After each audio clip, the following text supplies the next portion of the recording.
dalam Berita Padang. Berikut 3 berita utama hari ini. Gagal parkir di halaman SPBU Canduang, sebuah truk mundur hingga sopir tewas terimpit. Sejumlah rumah rusak akibat gempa Padang Panjang dan tanah datar. Antisipasi terulangnya banjir lahar dingin, Menteri PU akan bangun 9 sabodam.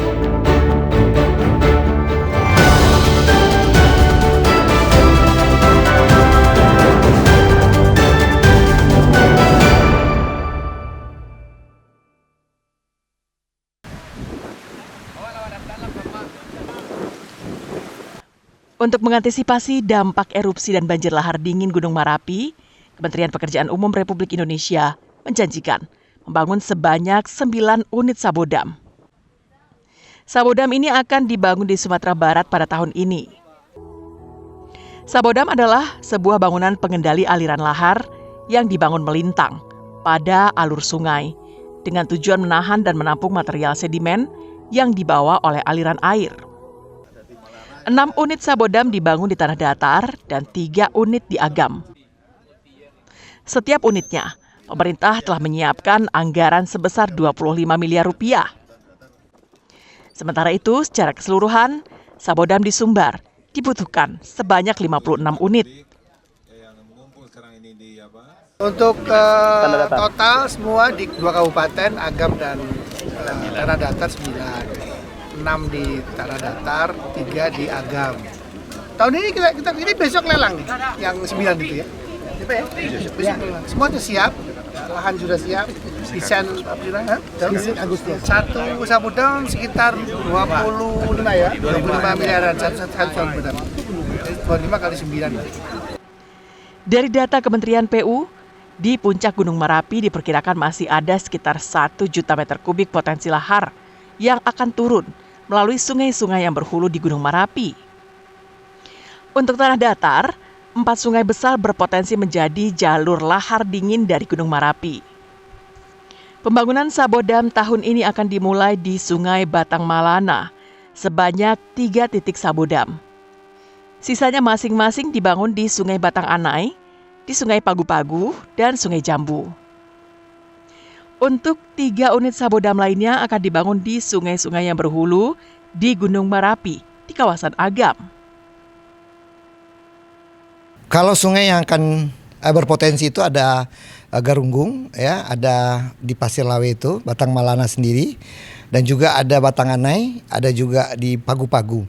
Dan untuk tahap awal kami sudah disetujui ada 6 sabodam yang akan dibangun, 3 di Batang Malana, terus di Batang Anai, terus di Batang Pagu-Pagu di 10 koto di Nagari Pandai Sike. Menurut Pak Menteri, untuk fisik itu di bulan Agustus sudah mulai pekerjaannya.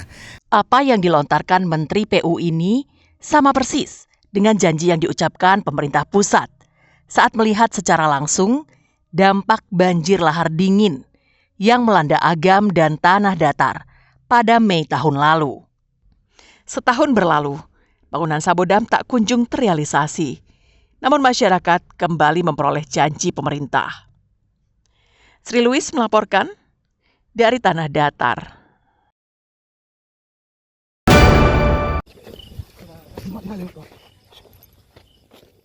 Satu bulan menjadi target operasi polisi. Riki, warga Air Pacah, Kecamatan Koto Tangah, pinggiran Kota Padang, akhirnya diringkus tim Klewang Polresta Padang di rumahnya Selasa malam. Saat ditangkap, tersangka tengah asyik mengonsumsi sabu-sabu di kamarnya. Awalnya tersangka sempat berkilah, tapi karena dikelilingi polisi berpakaian bebas dan berbadan tegap, nyali Riki ciut dan mengakui perbuatannya. Saat diinterogasi, Riki mengaku telah mencuri di banyak lokasi di sekitar tempat tinggalnya dengan cara membobol rumah. Riki tak pilih-pilih, ia selalu mencuri barang apa saja yang bisa dijual, seperti telepon genggam, peralatan elektronik, kompor, dan tabung gas, hingga ayam tetangga. Hasil dari mencuri itu kemudian dijualnya untuk dibalikan sabu-sabu. Polisi berhasil menyita barang bukti berupa 2 unit telepon genggam hasil curian.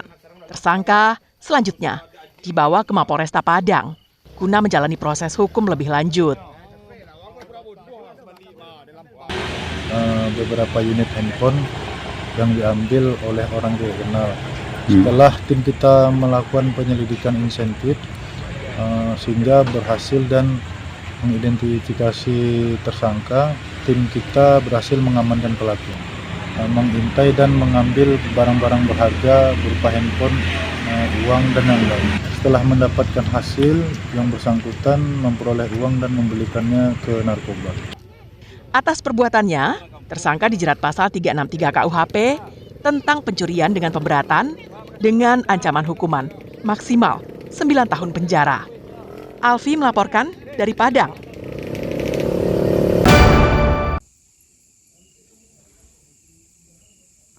Kepolisian Resor Kota Bukit Tinggi terus melakukan pemeriksaan dan mengumpulkan keterangan saksi terkait kasus miras oplosan di Lembaga Pemasyarakatan Kelas 2A Bukit Tinggi.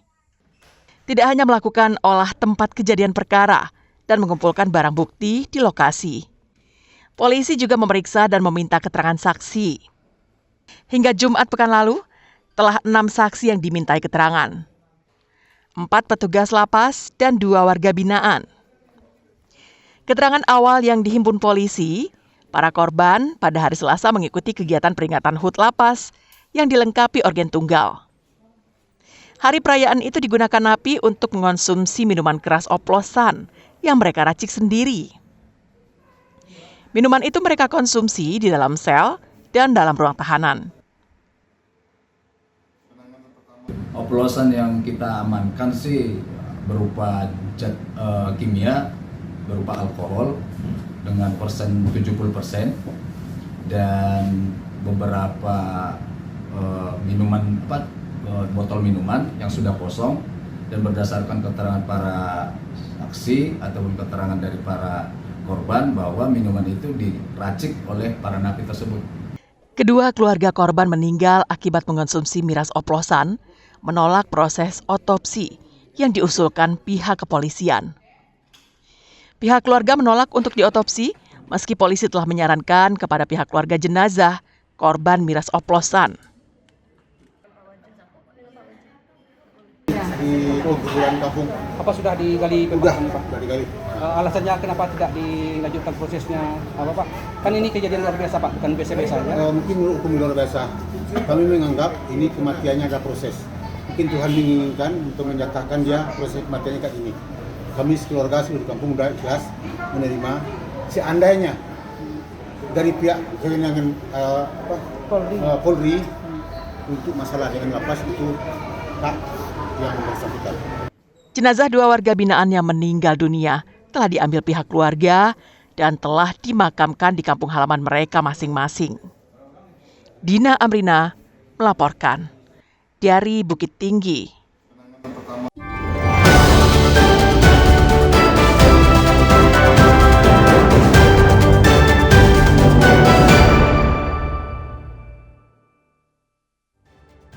Sekian perjumpaan kita dalam Berita Padang hari ini. Saya Ulan Valeri dan tim redaksi yang bertugas pamit undur diri. Terima kasih atas kebersamaan Anda dan sampai jumpa.